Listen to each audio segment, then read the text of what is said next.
At where you should start in every room. It's from the ceiling, the light fixtures first, the corners, the case, the crown mold, the casing around the top of the doors are usually full of dust, and then you just work your way down. Light fixtures, outlets, doorknobs, and so forth. So you just work your way down. You start from the top and always work down. That's basically what you do with your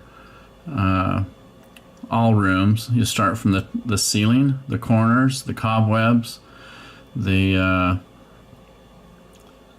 casings around the doors, the light switches, the doorknobs, all the way down to the baseboards, the doors, and make sure that you don't do the figure eights and the swishy swashy type of cleaning. On your doors it should be right to left, top to bottom when you clean with a rag, and you should have quite a few rags. You shouldn't just use one rag for the whole cleaning process. So there should be multiple rags and also paper towels. But again, on walls and doors you don't do the figure eights, you do left to right, top to bottom, and that way you avoid doing the figure eights. You'll find a lot of crusties on the countertop. You just use the spatula or a frost scraper, window scraper. And you're just trying to identify where all the crusties are and the stickies on the countertop. A lot of times you just can't see this with the naked eye, so you have to push your hand across the full surface of the countertop. Once you find those spots, you just spray it with 409 or some type of cleaner. And you don't want to use a metal spatula, that will just ruin your countertops. So you just spray that down, let it sit for a minute, and then you get the spatula out and you go over those little crusties and the little sticky marks. And you do this over the whole surface of the counter, and then after you've removed all the stickies and all of the crusties and things like that, you can go ahead and wipe it down with a rag. Now you're going to have a lot of paper towels when you're cleaning right the first time. You're also going to have a lot of towels when cleaning right the first time. You just can't use one towel for the whole cleaning process. It has to be multiple towels, because you're just going to leave a crappy residue on the countertops, and you just look at it on an angle and you see the residue left from the rag on top of the countertop. Another thing that's you shouldn't be doing, a lot of people do it, but you shouldn't be doing it, and that's the serpentine with the rag, where you get the rag and you just swish it around real quick and think that you've got every area of the surface, and that is just going to cost you money. Because if our cleaners come in and they see serpentine swaps in the countertop, they're gonna be able to tell that it was not done right the first time. So you need to make sure that you go with your rag when you wipe it off, left to right, top to bottom, left to right, top to bottom, and by doing so you'll get all surfaces of the countertop, and you won't have any of the stickies anymore. You won't have any of the serpentine marks. So left to right, top to bottom, left to right, top to bottom, and you have to do it this way to get your deposit back, because a lot of times people just slop through their cleaning process. They'll just hurry up as fast as they can and figure that it's just good enough, but you have to go left to right, top to bottom, and avoid those streaky marks. Alrighty, I just want to show you a few things here in your cleaning process. It's important to follow this process in order to get your deposit back. Whenever you clean a rental property, you need to start always from the ceiling and work your way down. You want to start with all the corners, the cobwebs in the corners, a variety of different things that that you're unaware of that you'll notice right off the bat.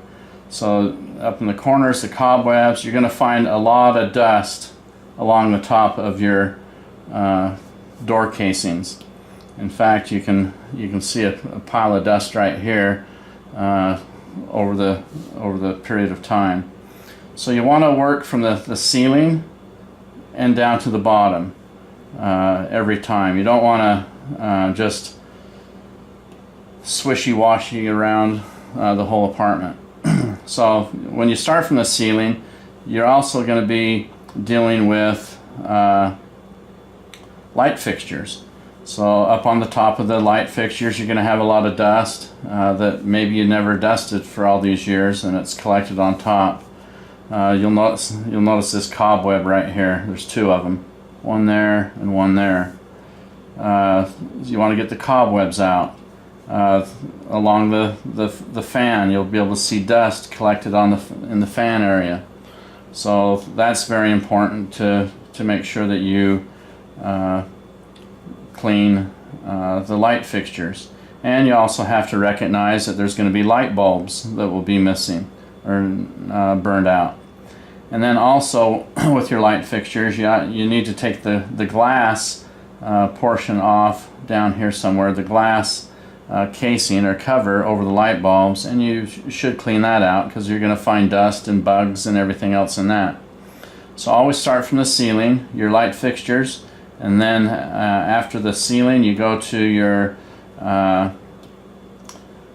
door casings, along the top of the door casings, up in the corners, cobwebs, and what you're looking for is just a lot of dust that shouldn't be across the door casings or in the corners and stuff like that. And then once you do the walls, you work your way down to the floor area. Of course, as you move down towards the floor, you're going to have to watch for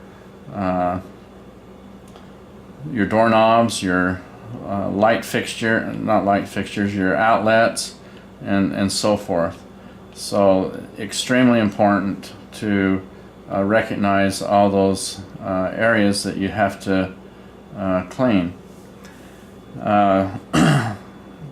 It's so much simpler if you just follow the process and do it the way that it should be done. You'll notice that, let me go through a few photos here.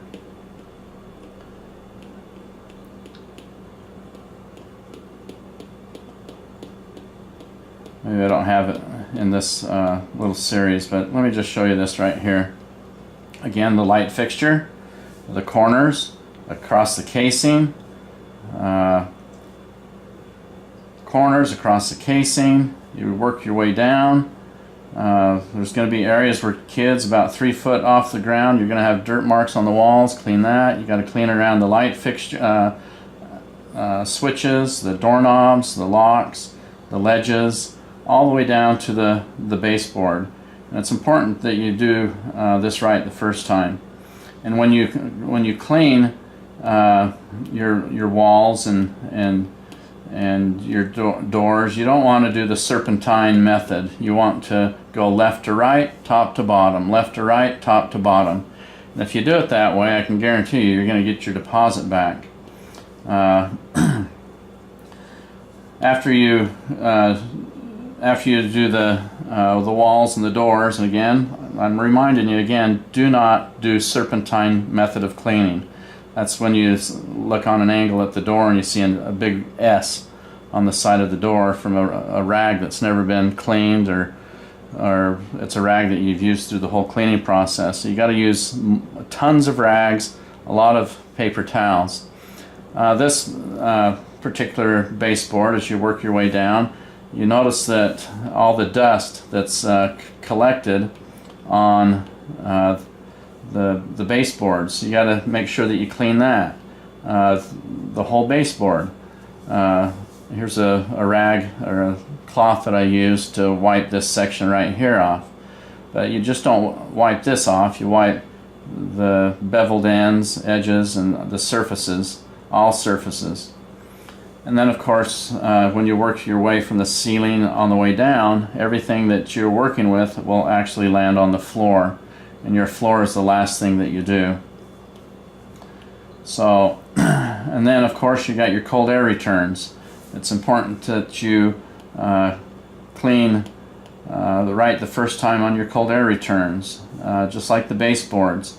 You're going to see dust and crud on these louvers, and the best way to clean that is usually with a vacuum first, with one of those bristles, and then follow it with a toothbrush and some solution, and then you wipe it off with a paper towel or rag.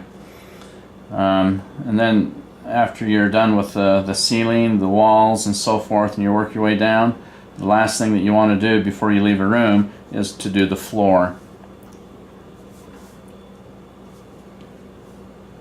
We talked about that, the casings, the baseboards, the light fixtures, talked about that. You might not know this, notice this, but landlords notice this a lot, and also tenants who want to move into a place. They're going to say, has it been cleaned yet? And they're going to see this dust that's accumulated on these ceiling fans. You have to clean the ceiling fans. It's a quick method if you just start from the ceiling, the fixtures, all the way down to the walls, the light switches, the doorknobs, and down to the baseboards. Very important to follow this process.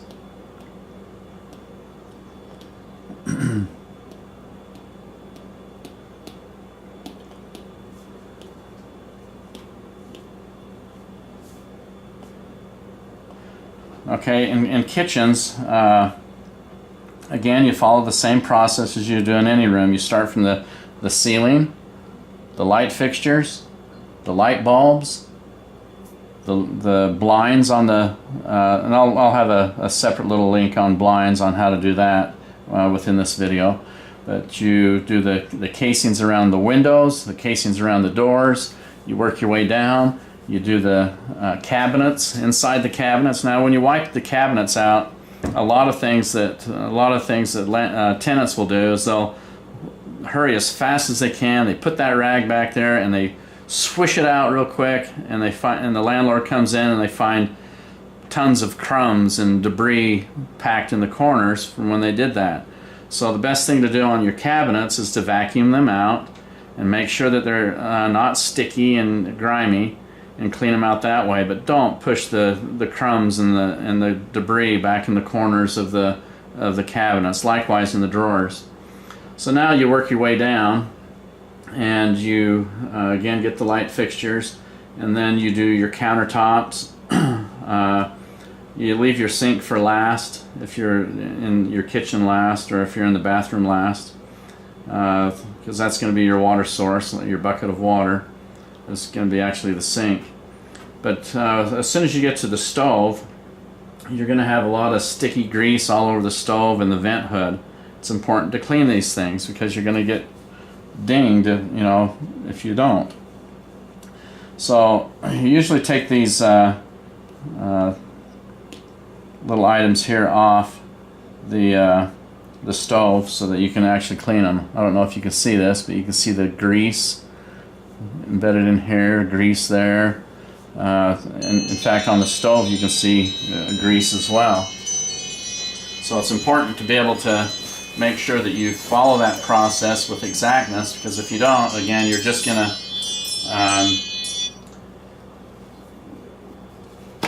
pay from your deposit. You'll notice that there's a lot of grease debris in here too on the stove top. But take these knobs, they're easy to take off the stove, and just soak them in water and detergent, and get a toothbrush, get your spouse's toothbrush, and just you don't want to use your own toothbrush, use his or hers. So you just scrub with the toothbrush all areas of the thing here and just clean it all. And after you do that, you just get a paper towel and you just dry it off without leaving streaks on the chrome. So that's important to follow too. A lot of tenants don't follow that when they move out, and they get dinged on their deposit. And we don't want your deposit, because we don't want to have to expedite this cleaning process. Also, with the stove top, you're going to again have grease, and you can take your finger across here and move it, and you'll see a smear of grease. So you've got to clean this stovetop much in the same way that you do your countertops. Also, on the sides of your stove will typically be a mess, so you don't want to deal with that kind of stuff. Underneath the kitchen sink, we don't want this stuff left over. The tenants don't want any of this stuff. Underneath the stove burners, you're going to have a lot of garbage underneath there. We don't want that left for the next tenant. You wouldn't want to move into a place with this left underneath the stove burners. So make sure that you unplug the stove, or go to the breaker box and flip the breaker so that you don't have power going to the stove when you are cleaning. You want to make sure that any water that gets onto any electrical device does not shock you. So you want to unplug the stove or go to the breaker box and get that shut off.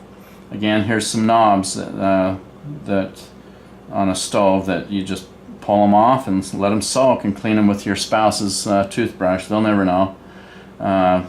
So you just clean it with your spouse's toothbrush and dry them off and put them back on. And of course, back here at on the surface of this stove too, you're going to have to clean as well. This is an oven inside of an oven.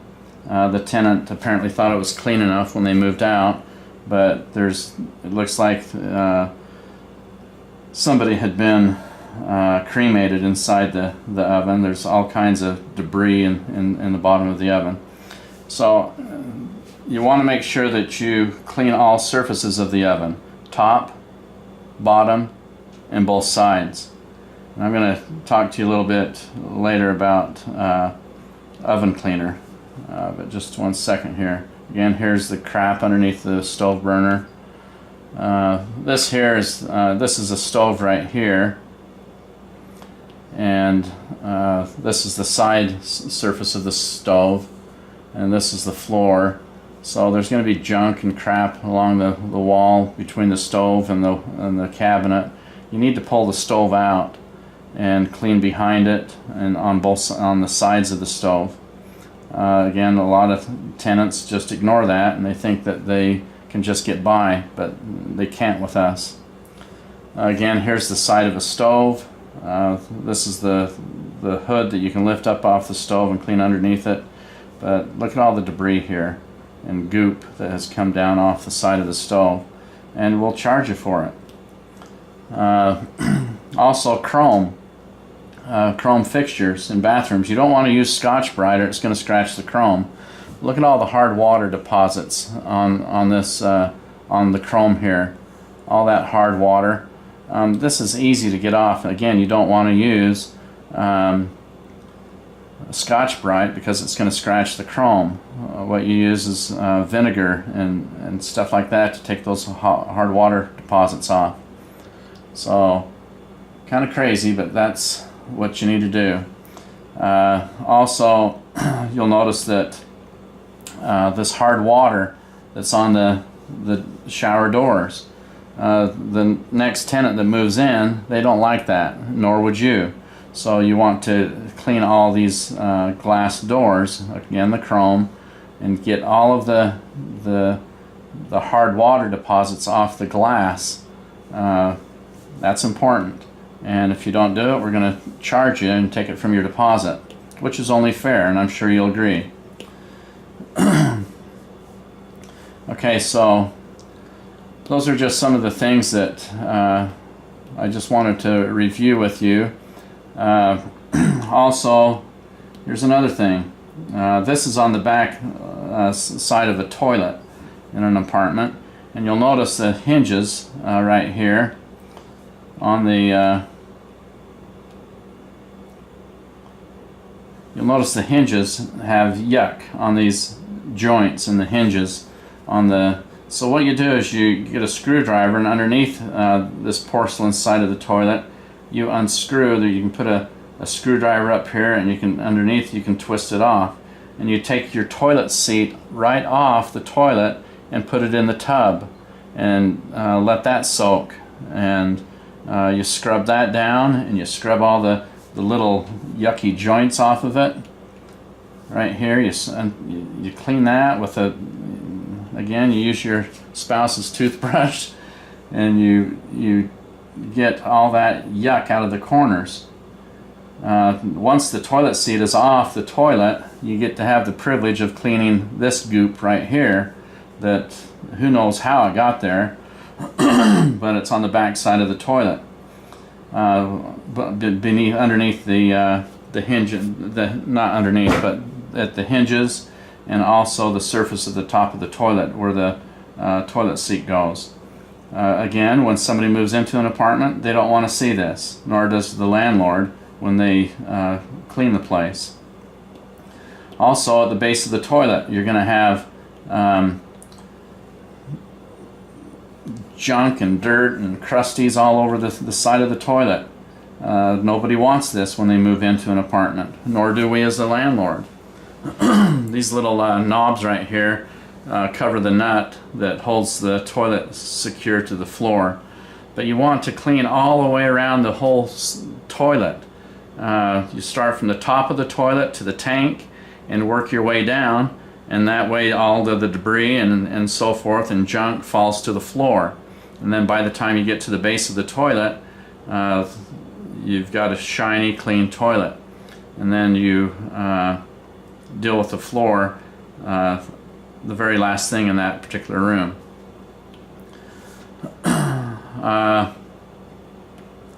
Let's see, here's an oven. Look how filthy the oven is. All the goop and the streaks and the garbage that was left. Landlords don't like to see that, nor does the new person moving in. And if the place was left this way, you wouldn't want to move into it either. So it's important to make sure you clean right the first time. Look at this right here. This is a drawer in a kitchen, and it goes with drawers in every room, if there is drawers. But the drawer underneath the countertop, the tenant went in and just hurried as fast as they could and tried to wipe everything out just as fast as they could, and in the process they pushed everything in the corners and on the back end of the drawer. So when they get the bill or they see the security deposit accounting form, they say, hey, we had 5 people in there cleaning the place and we spent 20 hours cleaning. Well, you maybe did that, but you did it wrong. You have to do it right the first time. You don't want to push all the crap and garbage back in the corners of the drawers. You first you want to vacuum them out, or take them out and tip them upside down and tap them and get all the debris onto the floor. And then wipe it out with a damp rag. You don't want to pack all the dust and the dirt and the breadcrumbs and so forth in the back of the corner of the drawers. Very important. Here's a sink fixture. See all the crap along the side of the between the chrome and the porcelain of the sink? All that crap there. Again, you get your spouse's toothbrush. They'll never know. But you get the toothbrush and you scrub in here just as clean as you can get. Now you can use Scotch-Brite on the white porcelain, but you cannot use Scotch-Brite on the chrome. You get that toothbrush and scrape in here, and you clean the chrome with a vinegar product, or you can go to Don Astel's cleaning supply store and you can get all kinds of cleaning supplies that will take hard water off of the chrome. You can't just use one product to to clean with. You're going to have 3 or 4, maybe 5 or 6 different products to use to actually clean. You cannot clean an oven with 409. You got to clean the inside of it with oven cleaner. And I'll get to a picture in a second about the oven cleaner. A lot of times people will leave oven cleaner. Of course, here's a floor right here.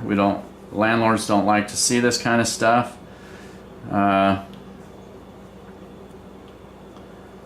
This here is behind a refrigerator or a stove. Now when you clean your stove, you want to make sure that you unplug it, or go to the breaker box and make sure that there's no power going to the stove. But look at this. Would you want this? Would you want to move into this? No, you wouldn't. So you take out the stove, clean behind the stove, and do it right the first time.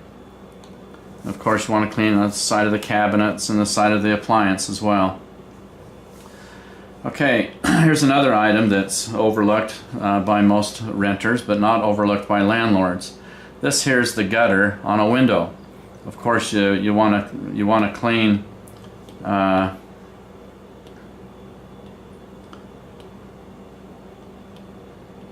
you want to make sure that you clean the window frame here and get all the dust off. And there's normal wear and tear with paint, and you're not going to be charged with that, but you will be charged for dirt and dust. So it's important to clean out your gutters on your windows, because if you don't, you're just going to get charged. We don't want to charge you, but sometimes if you don't do it, you're going to get charged. So all this junk and garbage and debris inside the gutters, you need to clean that out. A lot of times it's hard water, a lot of times it's dust, a lot of times it will be bugs. But make sure that you clean the gutters out. And also your windows. You need to clean the outside and the inside. Now if the window's too hard to get to on the outside because it's on an upper level, you can push the window frame up into the frame and pull the bottom out, and you've taken the window right completely out of the window frame. And then you can clean it that way. Now, if you clean shower doors and also windows in the tub, do not, if it's a fiberglass tub, do not drop the window or the sliding door on to the fiberglass tub. It's going to crack it. If it cracks it, you'll have to replace the whole tub. About $2,000 for installation and so forth. So make sure that when you clean in a tub, whether it's porcelain or fiberglass, do not damage the tub by dropping objects into the tub. That was just a tip that came to mind.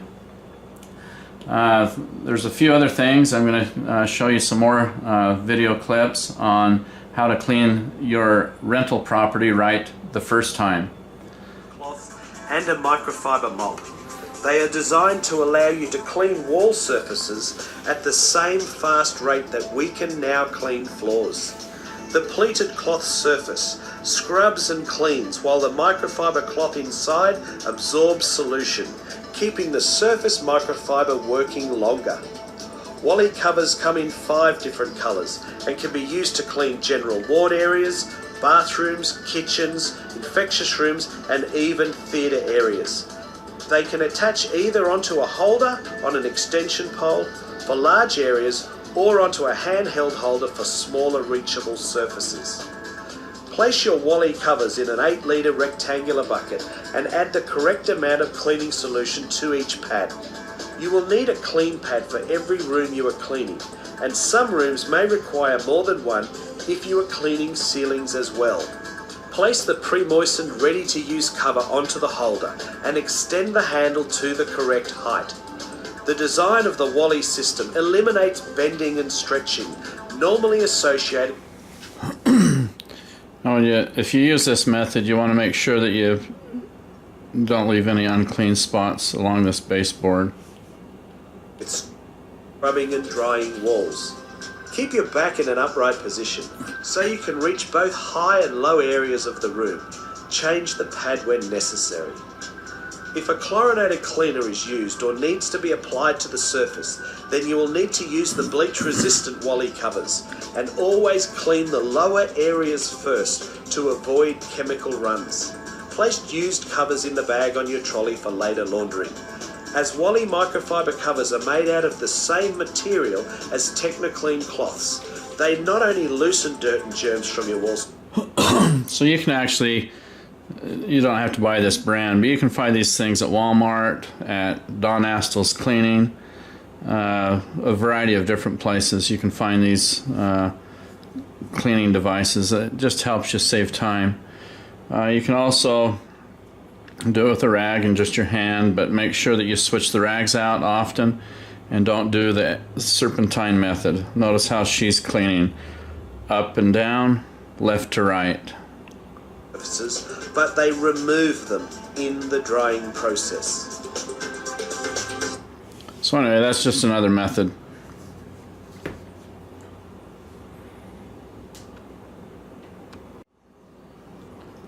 Okay, I also want to remind you about the exhibit found in your rental agreement. You can find that at the top of the page of the rental agreement. This is Exhibit G, and we went through this when we did the rental agreement and went through each paragraph of the rental agreement. You'll notice the subparagraphs of the lease and so forth. And then down here you'll notice that there's links that will explain a lot of different things about whether it's cleaning or a variety of different things. But the reason why I went to this was to go to the nail holes. It's important to go to the move-out process found on the top of your lease to get all the information needed in cleaning your place right the first time. So I just want to show you the method of patching the nail holes. It's important to follow this process. If you don't, you're going to just end up, paying for it in the long run, and you don't want to do that. So anyway, there's three types of nail holes that I mentioned to you before, and also when you go to this video in Exhibit G. You'll notice that there's three types of nail holes. You get a syringe, you take the tip of the needle off with a pair of pliers, and of course again there's three types of nail holes. It explains all that, but I'm just going through a brief on this, so you're going to have to listen to the video on how to actually do it, because there's three types of nail holes, and if you don't listen to this, you're going to do it wrong and you're going to get charged for it. So it's important to follow this method when patching nail holes. We don't want you to patch nail holes in the fashion that's in a way that's just going to cause problems too. Let me show you here.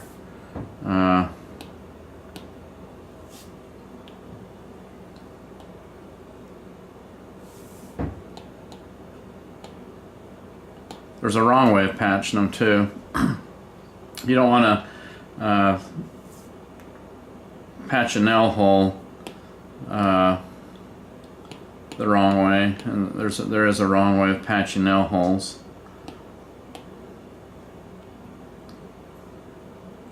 If you have a little tiny nail hole like this, you don't want to put a big patch on it like that and sand it. It's just going to cost you money. So it's important to follow the process found in the exhibits in your rental agreement. So make sure you plug nail holes right the first time.